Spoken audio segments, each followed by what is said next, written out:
있는 성도들 바라보면서 고백하며 인사 나누는데 너무너무 보고 싶었는데 오랜 동안 보지 못한 사랑하는 이를 만나는 마음으로 또 그런 얼굴로 서로를 축복합니다. 사랑합니다. 우리 옆 사람 바라보면서 사랑합니다. 할렐루야. 그래요. 주님의 사랑이 사막의 한복판에 우리가 자리해도 거기에 주님의 사랑이 우리 안에 흘러넘치면 그것이 에덴 동산이 될 줄로 믿습니다. 할렐루야. 그 사랑 빼앗기지 않는 그런 축복이 있길 바랍니다. 세상에서 가장 강력한 힘이 어디서부터 나올까? 가장 강력한 힘, 저는 사랑이라고 믿습니다. 할렐루야. 사랑보다 더 강력한 에너지, 사랑보다 더 강력한 힘이 세상에 또 어디 있겠는가라고 하는 사실이에요. 여러분, 여성이 가장 놀라운 힘을 갖게 되는 순간이 언제인 줄 아십니까? 바로 여성이 엄마가 되는 순간이에요. 할렐루야. 엄마가 되는 순간 위대한 존재로 바뀌는 겁니다. 자식을 사랑하기 때문에요. 그 전에 경험하지 못했던 놀라운 힘이 나타나기 시작하고요. 전혀 다른 존재가 되는 걸 보게 돼요.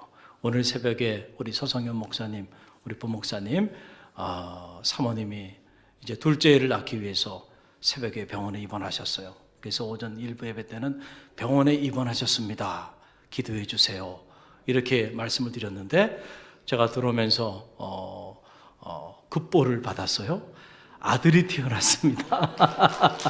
할렐루야. 그래요. 그냥 갈릴리교회 오자마자 그냥 임신하셔가지고 그냥 갈릴리교회 오셔서 이렇게 또 새 생명이 탄생했어요. 참 위대한 일이죠. 새로운 생명이 세상에 태어난다는 거. 이 땅의 모든 여인들이 엄마가 되기 위하여 거쳐야 하는 과정이죠. 그 해산의 고통, 얼마나 큰 고통이에요. 그러나 그 고통도 참아낼 수 있는 것은 사랑 때문이라고 저는 믿습니다. 10개월 동안 내 뱃속에 내가 키웠던 그 생명에 대한 사랑이 해산에 감당할 수 없는 고통을 참아내게 하는 거죠. 할렐루야. 얼마 전에 저희 대학 제자들로부터 연락이 왔어요. 그런데 좋은 소식은 아니었어요. 제자들 중에 한 친구가 어려움을 당했다고 하는 그런 소식이었어요. 대학에 있을 때 제 조교이기도 했고 제가 청년 리더십 훈련을 이렇게 시켰던 제자 중에 하나인데 지금 이제 강남에 있는 고등학교 국어 선생님으로 이렇게 일을 하고 있는 그런 친구예요. 그런데 아들을 낳았는데 아들이 14개월 된 아이인데 그만 이 아이가 화상을 입어가지고 병원에 지금 일주일째 입원해 있다는 거예요. 그래서 어떻게 된 건가 알고 봤더니 여러분 그 주전자에 뜨거운 물을 이렇게 넣은 그 주전자를 탁자 위에다 잠깐 놓았다는 거예요. 잠깐 두고 돌아섰는데 그 사이에 그 아이가 그만 그 탁자를 만져가지고 주전자에 그 뜨거운 물이 그냥 얼굴하고 몸에 이렇게 돼가지고 얼굴과 온몸에 화상을 입고 일주일 이상 강남에 있는 화상 전문 병원에 입원해 있다는 거예요. 그래서 내가 너무 놀라서 그 소식을 듣고 바로 달려갔습니다. 달려갔더니 병실에는 없고 치료실에 지금 치료받으러 갔다는 거예요. 그 7층으로 올라가 봤더니 치료실이 아무나 들어갈 수 없게끔 문이 잠겨 있더라고요. 그래서 그 앞에서 기도하면서 기다리고 있었어요. 그랬더니 그 어머니가 이렇게 나오시더라고요. 내 어머니가 저를 보더니 그냥 눈물을 글썽거리시는 거예요. 그러면서 하시는 말씀이 딸 걱정을 하는 거예요. 이 딸이 자기 엄마 걱정할까 봐 연락도 안 하고 그리고 이렇게 병원에 입원했었다는 거예요. 그러면서 이 아이가 14개월 된 이 아이가 엄마 품을 떠나고 싶어 하질 않으니까 그러니까 그냥 일주일 이상을 이 아이를 안고요. 씻지도 제대로 못하고 식음을 전폐하면서 그 아이를 품고 이렇게 케어해왔는데 그 자기 딸이 너무 불쌍하대. 그리고 그 엄마의 마음이 어떤 마음이 있겠어요? 내가 잘못해가지고 우리 아이가 이렇게 화상을 입어서 어려움을 당했다고 생각하니까 그 말로 어떻게 설명을 할 수가 없지 않겠어요? 근데 그냥 그 딸의 그 가슴 아파하는 그 딸을 바라보는 그 엄마의 마음은 또 무너지는 거예요. 무너지고 있는 거예요. 그러면서 이분이 사랑의 교회 다니시는 분이신데 제가 함께 기도하고 그랬는데 눈물을 글썽거리면서 가슴 아파하는 모습을 보면서 어머니의 자녀를 향한 사랑을 느낄 수 있었고요. 그리고 한 10여 분 지난 다음에 치료실 문이 열리더니 저희 제자가 14개월 된 아들을 안고 이렇게 딱 나오는 거예요. 그때 그 모습을 보니까 정말 얼굴이 너무너무 상한 거예요. 가슴이 저도 찡 하면서 눈물이 핑 돌더라고요. 그리고 함께 우리가 기도하자. 그리고 기도하는데 아이를 끌어안고 기도하는 제자의 모습을 보면서 제가 처음으로 엄마의 모습을 본 거예요. 이제 진짜 엄마가 됐구나, 얘가. 할렐루야. 그 자식을 위하여 모든 두려움과 수치와 고난도 다 감수하면서 자기 몸 돌보지 않고 그렇게 사랑하는 아들을 품고 그리고 눈물로 기도하는 그 제자를 보면서 이것이 엄마지, 이런 생각이 들고, 그리고 같이 함께 기도해주고 위로해줬어요. 다행한 것은 얼굴의 화상이 너무 얼굴은 깊지 않아서 그날로 꺼즈를 다 이렇게 띄게 됐고, 이제 몸에만 화상이 있는데 자라면서 이 화상이 다 회복이 될 거라고 그렇게 얘기를 했다는 거예요. 할렐루야. 여러분도 중보하며 기도해 주시고요. 어린아이들 집에서 키우실 때 또 조심을 하셔야 돼요. 할렐루야. 그리고 병원을 뒤로 하고 저 동부간선으로 해가 차를 타고 이렇게 오면서 드는 생각이 그거예요. 그렇구나. 정말 엄마라고 하는 존재는 위대하고, 그리고 엄마가 되는 순간 그 이전의 모습은 다 사라지는구나. 할렐루야. 할렐루야. 그렇게 가냘프고 그랬던 그 제자가 엄마가 되고 나니까요, 그 자녀를 향한 그 강한 모성애가 그냥 막 느껴지는 거예요. 자식을 사랑하니까요, 존재가 바뀌는 거예요. 할렐루야. 숭고한 이름이죠. 이 세상에 가장 숭고한 이름, 저는 어머니, 엄마라고 생각이 듭니다. 오늘 이 말씀에 보게 되면 하나님의 사랑, 그 하나님의 사랑으로 인해서 존재가 변화된 한 사람을 소개하고자 합니다. 바로 그 사람이 누구냐면 사도 바울이라고 하는 인물이죠. 여러분, 기적 중에 최고의 기적은요, 사람이 변하는 거예요. 사람이 변하는 거. 제가 목회를 하면서도 보니까 때로는 금요기도회 때 안수할 때 질병이 치유하는 역사가 나타나기도 하고요. 할렐루야. 또 함께 기도하며 나갈 때 이런저런 가정의 문제, 자녀의 문제, 사업의 문제, 이런저런 문제 때문에 힘들어하고 어려워했던 분들이 그런 문제들이 막 해결되어지는 역사가 나타나는 것을 경험해요. 또 한 해를 지금 마감하면서 보면 신년초에 여러분 내놨던 기도 제목들에 엄청나게 많은 기도 제목들이 놀랍게 응답이 됐어요. 할렐루야. 자, 그런데 기도의 제목이 응답이 되고, 그리고 내 삶에 도저히 내가 감당할 수 없는 그 문제 때문에 잠 못 이루는 밤을 보냈던 그런 문제들도 다 해결이 되고, 어떤 경우는 내가 죽다가 살아났는데도, 여러분 그런 체험을 했는데도 마지막까지 변하지 않는 게 바로 뭐냐면 사람이 안 바뀌는 거예요. 할렐루야. 그래서 정말 사람이 바뀌는 거, 이것이야말로 기적 중에 최고의 기적이다. 저는 그렇게 생각을 합니다.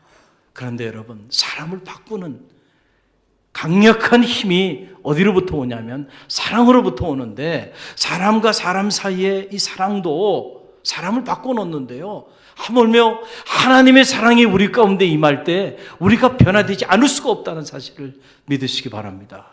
이 하나님의 사랑을 체험하고 나니까 사도 바울이라고 하는 이 사람이요, 완전히 그 존재가 바뀌어지는 역사가 나타나게 됐어요. 일반인들이 흔히 말하는 이 사도 바울의 옛 이름이 사울이고 그 다음에 이름이 바울이라고 이렇게 얘기하는데 그렇지 않고요. 본래 사도 바울은 이름이 둘이었어요. 바로 태어날 때부터 그에게 이름은 두 이름, 하나의 이름은 사울입니다. 이거는 히브리식 이름이고 그리고 바울은 로마식 이름이에요.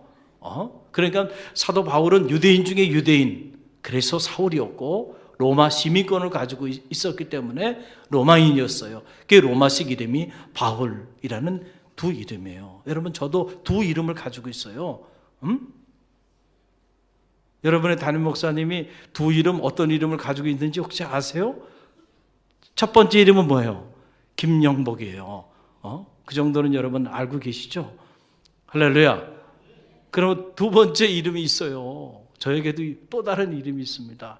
그런데 여러분 앞에서는 제가 사용하지 않는 이름이고 대한민국에서 쓰지 않는 이름이에요. 제가 미국에서 사용하는 제 이름은 폴입니다. 폴킴이에요. 처음 하셨죠? 네.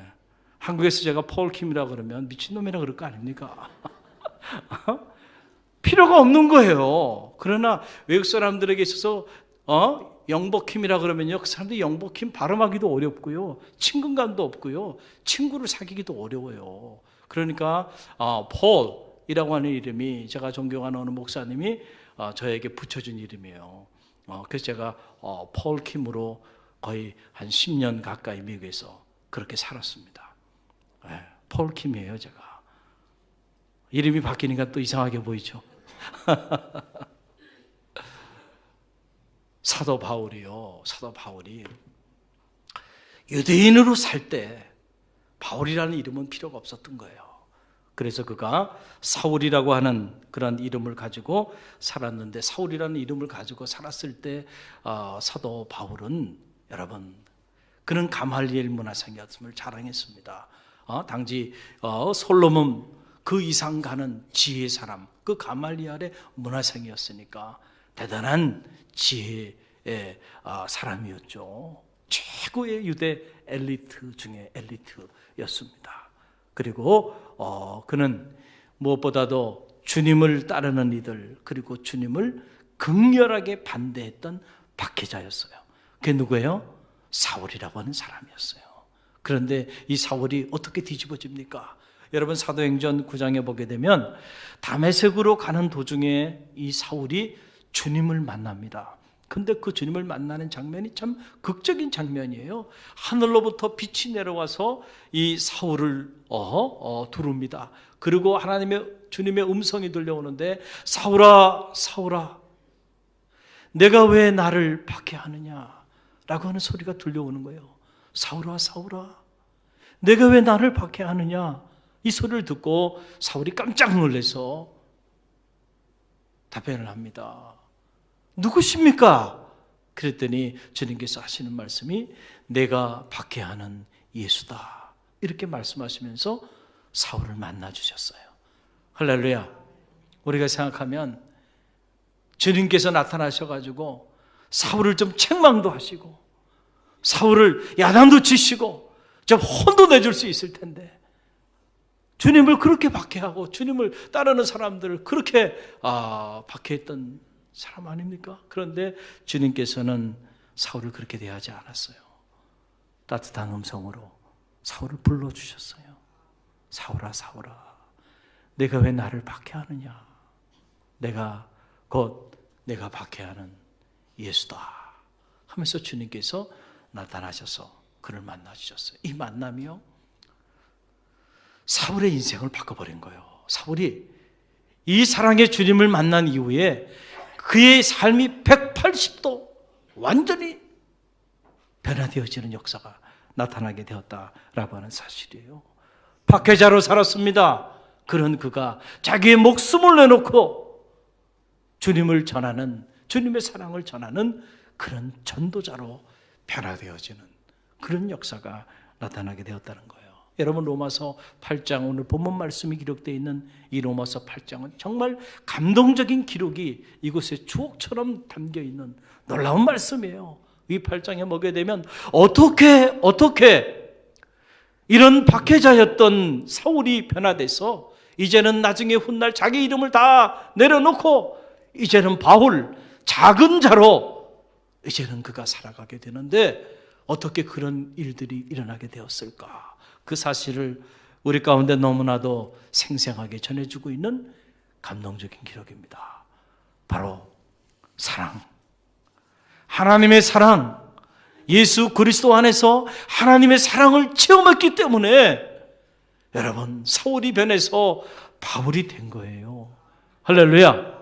여러분, 그래서 오늘 그 놀라운 기록이 로마서 8장 31절부터 이렇게 쭉 나오는데 31절로 34절의 말씀을 저와 여러분이 먼저 함께 읽어보기를 원합니다. 로마서 8장 31절로 34절의 말씀입니다. 우리 함께 읽어봅니다. 그런즉 이 일에 대하여 우리가 무슨 말 하리요? 만일 하나님이 우리를 위하시면 누가 우리를 대적하리요? 자기 아들을 아끼지 아니하시고 우리 모든 사람을 위하여 내주시니가 어찌 그 아들과 함께 모든 것을 우리에게 주시지 아니하겠느냐?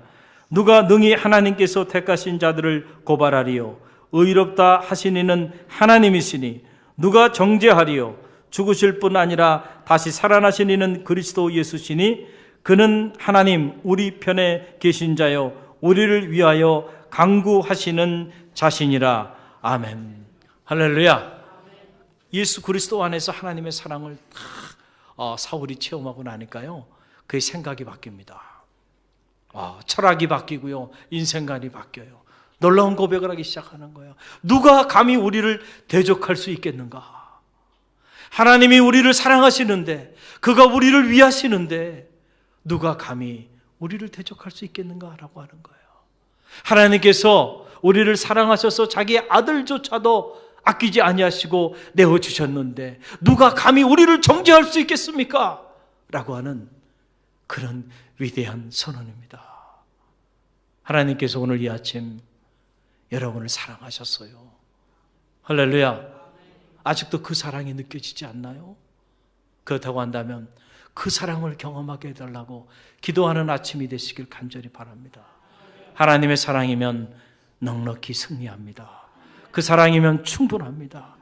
그 사랑 안에 있을 때 세상의 그 어떤 것도 우리를 대적할 수가 없고 세상의 그 어떤 세력도 우리를 정죄할 수 없다는 사실을 믿으시기를 바랍니다.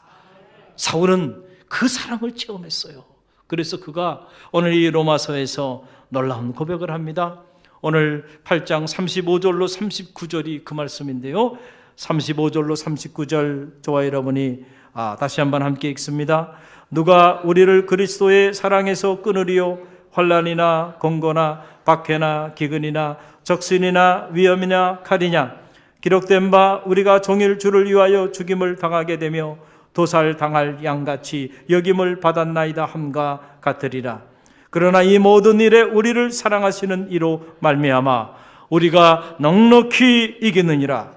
내가 확신하노니 사망이나 생명이나 천사들이나 권세자들이나 현재일이나 장래일이나 능력이나 높음이나 기쁨이나 다른 어떤 피조물이라도 우리를 우리 주 그리스도 예수 안에 있는 하나님의 사랑에서 끊을 수 없나니라. 아멘.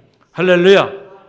여러분, 세상의 그 어떤 것도 사망이나 죽음이나 적신이나 그 어떤 것도 우리를 그리스도의 사랑에서 끊을 수 없는 줄 믿으시길 바랍니다. 할렐루야. 예수 그리스도 안에서 우리를 향한 그 사랑, 그 하나님의 사랑, 그 하나님의 사랑이면 우리가 무슨 일을 만나든 넉넉히 승리하게 된다는 사실을 기억하시길 바랍니다. 사도 바울이요, 박해자로 살다가 그리고 자신이 가말리엘 문화생이고 로마인 중에 로마인이고 로마 시민권을 가지고 유대인 중에 유대인이었다고 하는 것, 그것이 그가 평생 살면서 자랑이고 기쁨이고 그랬지만은 그런 모든 것들을 분비물처럼 다 내려놓고 작은 자 바울로 그가 살아갈 수 있었던 비밀이 바로 여기 있었어요. 하나님의 사랑, 예수 그리스도 안에서 그 하나님의 사랑을 체험하고 나니까요 세상이 달라지기 시작한 거예요. 할렐루야. 여러분, 우리가 정말로 그 사랑을 체험하면요 사람이 변하지 않는 것이 오히려 이상해. 변하게 돼 있다니까요. 할렐루야. 제가 여러분에게 한번 물어보고 싶어요. 만약에 여러분 아주 흉악한 조폭과 예수님이 일주일 동안, 아니 6개월 동안 동고동락을 한번 했다고 한번 가정해 보세요. 6개월 동안 같이 살았어요. 누가요? 아주 흉악한 조폭이. 그러면 누가 변화됐을까요? 너무 어려운 질문인가요? 그래요. 누가 변화됐을까요? 조폭이 변화됐을 거예요. 그렇죠? 여러분 정말 그렇게 믿습니까? 다 변하셨죠. 자, 그러면 제가 여러분에게 또 묻겠어요. 그렇다고 한다면 만약에 여러분들이 신앙생활을 10년, 20년, 어떤 이는 30년 이상 신앙생활 해왔어요. 그런데 아직도 여러분이 변화되지 않았다면 여러분은 어떤 사람입니까? 자, 갑자기 충격이 밀려오죠? 그러면 우리는 조폭보다도 못한 사람인가? 이런 생각을 가질 수도 있어요. 그러나 제가 보기엔 이 자리에 그런 흉악한 조폭보다 못하신 분은 한 분도 안 계세요. 그런데 내가 신앙생활을 10년, 20년, 30년 해왔는데 아직도 내가 변화되지 않았어. 그러면은 이게 뭐가 문제인가요? 하나님의 사랑이 능력이 없는 것이 아니고요. 우리가 한 번쯤 점검해 볼 필요가 있어요. 내가 10년, 20년, 30년을 신앙생활 해왔는데 실상은 주님과 함께 동고동락한 적이 없을 수도 있다는 사실이에요. 할렐루야. 정말로 주님과 동고동락했다고 한다면 여러분은 변화되게 돼 있다니까요. 할렐루야. 그런데 아직도 변화되지 않았다고 한다면 우리는 정말로 우리가 주님과 함께 동고동락하고 있는가? 동행하고 있는가? 우리가 정말로 예수 그리스도 안에서 우리를 향한 그 하나님의 사랑을 체험해 봤는가? 우리 자신을 점검해 볼 필요가 있다. 만약에 여러분이 아직도 그 사랑을 한 번도 체험해 보지 못한 분이 있다고 한다면 이 대강절 세 번째 주일 아침을 맞이하면서 기도하시길 바랍니다. 기도하되 다른 걸 위해 기도하지 마시고 바로 그 예수 그리스도 안에서 나를 향한 하나님의 사랑을 체험하게 해달라고 사모하는 마음으로 기도하는 아침이 되시길 바랍니다. 그럴 때 사모하는 자에게 하나님께서 사랑의 영을 허락하여 주실 줄로 믿습니다. 그 사랑은 스쳐 지나만 가도요 역사가 나타난다니까요. 할렐루야. 놀라운 변화가 나타나요. 목사님 저 사람은 안 바뀌어요. 아니라니까요. 사울 같은 사람도 이렇게 위대하게 바뀌잖아요. 박해자였습니다. 그러나 여러분 하나님의 사랑이 임하면요 그랬던 사람도 바뀌는데 그냥 바뀌는 정도가 아니고 180도 바뀌게 되는 거예요. 할렐루야. 우리가 이를 위하여 기도해야 돼요. 이 대강절을 세 번째 주일을 맞이하면서 기도하는 중에 제 마음에 드는 생각 중에 하나가 그거예요. 자, 아기 예수의 탄생을 우리가 기다리고 있어요. 자, 주님 오시는데 우리가 이 성탄절, 이 대강절을 보내면서 주님이 가장 기뻐하시는 선물은 무엇일까? 이런 생각을 하게 됐어요.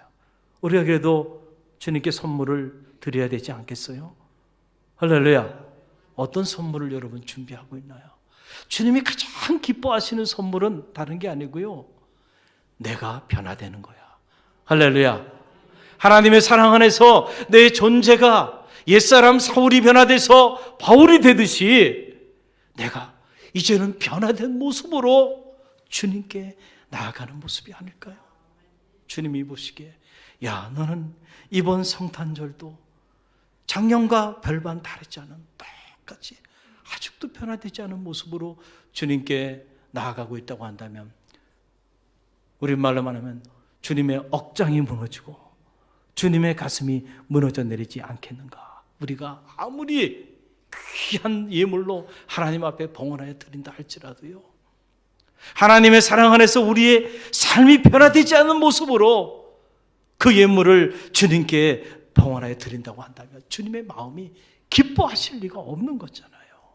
부모의 입장에서 봤을 때 자녀가 아름다운 모습으로 선한 모습으로 그렇게 변화된 그 삶 자체가 귀한 거고 그 삶 자체가 여러분 부모에게 가장 큰 선물이 아닐까요?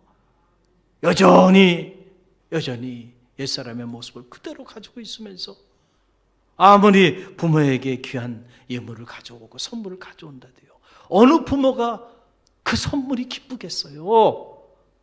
중요한 거는 우리가 변화되어야 되는 것이죠. 할렐루야. 여러분, 누가복음에 보게 되면 주님께서 우리에게 엄청난 말씀을 하셨는데, 이 누가복음 6장 32절 말씀 보면 이런 말씀이 있습니다. 너희가 만일 너희를 사랑하는 자만을 사랑하면 칭찬받을 것이 무엇이냐? 죄인들도 사랑하는 자는 사랑하느니라. 할렐루야. 너희가 만일 너희를 사랑하는 자들만 사랑하느냐? 그렇다 한다면 칭찬받을 게 뭐냐? 죄인들도 자기를 사랑하는 사람들은 귀하게 여기고 사랑하며 살아간다. 여러분, 우리가 세상을 살다 보면 정말 도저히 품을 수 없는 그런 사람들이 있어요. 도저히 사랑할 수 없는 사람 있어요, 없어요? 있어요. 정말 이런 사람들은 내가 사랑하는 것은 고사하고 미워하지 않는 것도 어려운 사람들이 있어요, 없어요?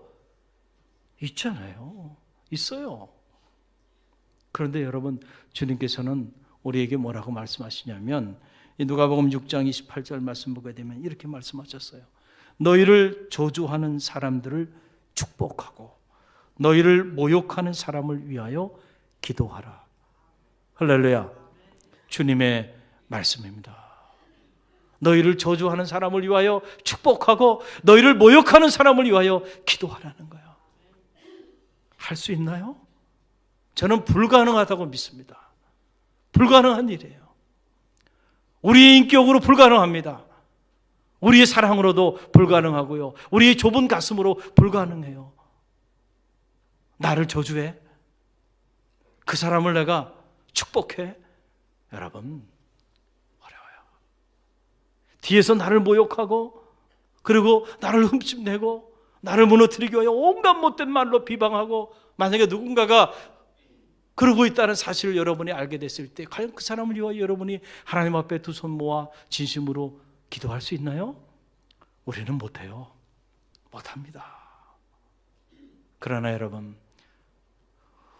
우리의 사랑으로는 불가능하지만 주님의 사랑으로는 가능한 줄 믿으시기 바랍니다. 우리가 하나님의 사랑 안에 있으면 때로 우리를 저주하는 그 사람을 위해서도 축복할 수 있는 거예요. 우리가 하나님의 사랑 안에 있게 되면 때로 우리를 모욕하는 그 사람을 위해서도 기도할 수 있게 된다는 사실을 믿으시기 바랍니다. 그때 비로소 우리는 그리스도인이 되는 겁니다. 변화예요. 변화. 놀라운 변화가 그 사랑 안에서만 일어날 수 있다는 사실을 기억하시길 바랍니다.